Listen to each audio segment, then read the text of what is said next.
Hello guys, India's heaviest శాటిలైట్ని ISRO ఆర్బిట్లో place చేసింది కదా. దీనికి సంబంధించిన డీటెయిల్స్ అనేది చూద్దాము.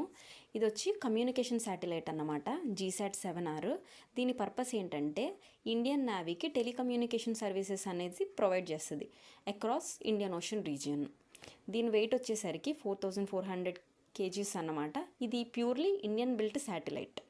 ఇది లాంచ్ చేసింది శ్రీహరికోట SDSC షార్ నుంచి using LVM-3 mission 5 launch vehicle mark 3ని యూజ్ చేసి ఇది లాంచ్ చేశారు.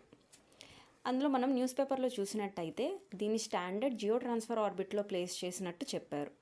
అసలు ఈ జియో ట్రాన్స్ఫర్ ఆర్బిట్ ఏంటి అని మనం చూద్దాము కొంచెం డీటెయిల్గా. నార్మల్గా కమ్యూనికేషన్ శాటిలైట్స్ అనేది హై ఎర్త్ ఆర్బిట్లో ప్లేస్ చేస్తారు.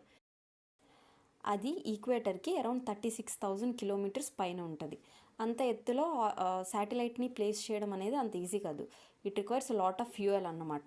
సో ఆ ఫ్యూయల్ని మనం సేవ్ చేయడానికి ఒక ఇంటర్మీడియట్ ఆర్బిట్ అనేది సెలెక్ట్ చేసుకుంటారు.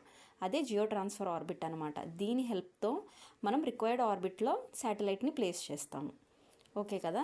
ఈ ఆర్బిట్ని ఎలా సెలెక్ట్ చేసుకుంటామంటే GTOని ఒక అపోజీ పాయింట్ అనేది సెలెక్ట్ చేసుకుంటాము. అది farthest point from the earth అన్నమాట.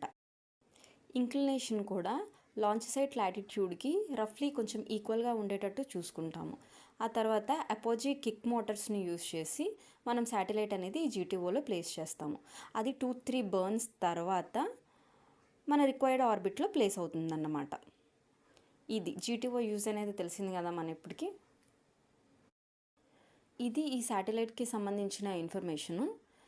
నెక్స్ట్ వీడియోలో మనం ఈ లాంచ్ వెహికల్ గురించి తెలుసుకుందాము, GSLV Mark 3.